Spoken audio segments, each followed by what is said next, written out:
Get ready.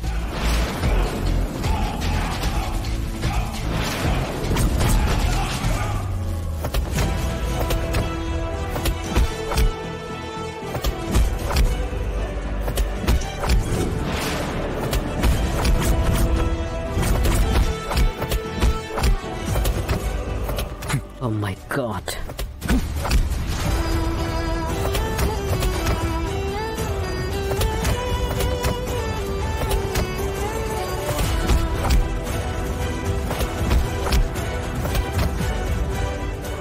Hello, champion. Hello. Sorry, man, who are you? నా వివరాలు ఎందుకులే కానీ ఏంటి రుద్ర ప్రాక్టీస్ చేస్తుంటేనే నీకు చెమట్లు పట్టేశాయి. ఇంకా తననెలా ఓడిస్తావు? Of course, రుద్ర లాంటి ఛాంపియన్తో కాంపిటీషన్ అంటే ఎవరికైనా టెన్షన్ గానే ఉంటుంది.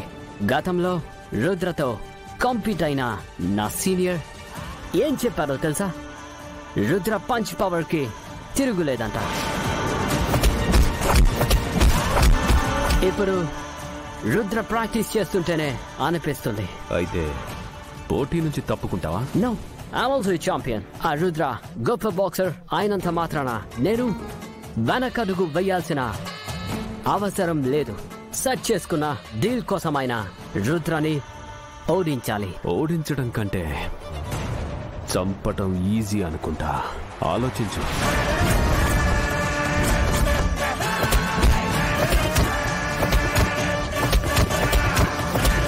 What are you talking? It's just a competition. I know.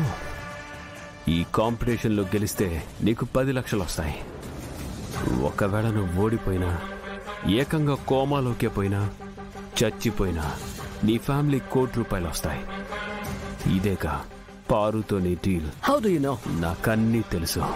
In fact నేను నీకంతకంటే బెస్ట్ ఆఫర్ ఇవ్వడానికి వచ్చాను. What's that? ఈ కాంపిటీషన్లో నువ్వు రుద్రని ఓడించడం కాదు, చంపేయాలి. But why? కారణాలు నీకు అనవసరం. నేను చెప్పింది చేస్తే నీకు 2 కోట్లు ఇస్తాను. What?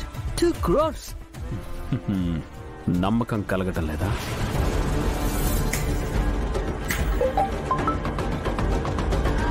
Oh, 50 lakhs.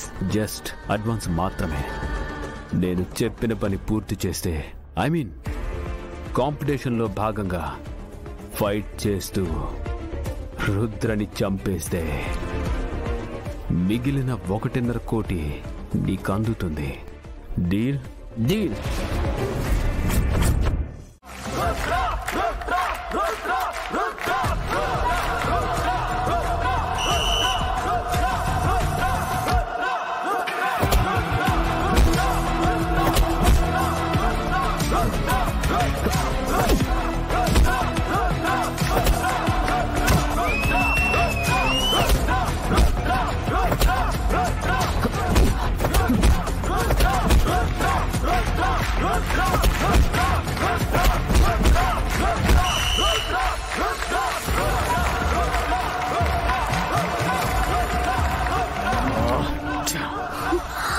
My God Rudra, career లో గ్యాప్ వచ్చినా నీ స్ట్రాటజికల్ ప్లే, నీ పంచ్ పవర్ మాత్రం తగ్గలేదు.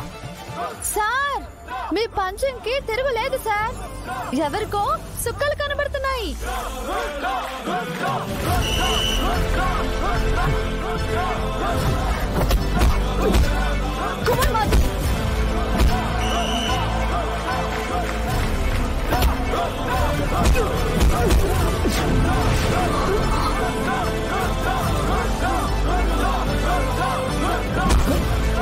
సూపర్ అనియా.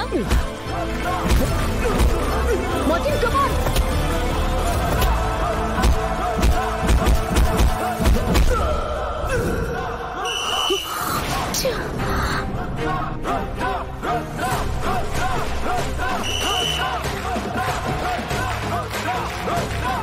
Yes!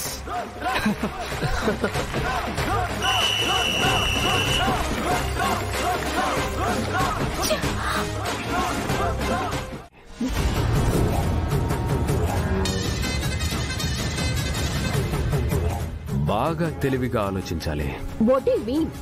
అంటే నేను తెలివి తక్కువ పని చేశానంటున్నావా? తెలివైన పనే చేశావు, కానీ చిన్న లాజిక్ మిస్ అయ్యావు. ఏంటది? బలవంతుల్ని బలంతో కాదు, బలహీనతతో ఆడుకొని ఓడించాలనే చిన్న లాజిక్ మిస్ అయ్యావు. అర్థం కాలేదా? అశ్వత్థామ హతః కుంజరః అనేది విన్నావా? కురుక్షేత్రంలో ద్రోణాచార్యుడి చేతిలో అస్త్రాన్ని లేకుండా చేయాలని ధర్మరాజు అశ్వత్థామ హతః అని గట్టిగా చెప్పి కుంజరః అనేది మాత్రం చిన్నగా చెప్పాడు. అశ్వత్థామ చనిపోయాడని ద్రోణాచార్యుడు అస్త్రాలు వదిలేశాడు, ప్రాణాలు పోగొట్టుకున్నాడు. అంత బలవంతుడు కూడా కొడుకు పోయాడేమోననే బలహీనత దగ్గర ఓడిపోయాడు.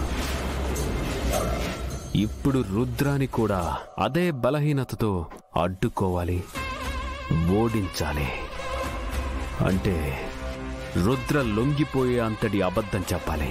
ఏంటి అబద్ధం? రుద్ర బలహీనత తన తమ్ముడు భాను మరణానికి కారణం ఎవరు అని వెతికే పనిలోనే ఉన్నాడు. సో ఆ బలహీనతని అడ్డం పెట్టుకొని నీ తమ్ముడు చావుకి కారణం ఎవరో నాకు తెలుసు అని జస్ట్ రుద్రతో మాటించేత అబద్ధం చెప్పించు. చెప్తే తమ్ముడి గురించి నిజం తెలుసుకోవడానికి రుద్ర ఖచ్చితంగా ఓడిపోతాడు. భానుని చంపిందెవరో నీకు తెలుసా? అబద్ధానికి ఆధారాలు అవసరం లేదు.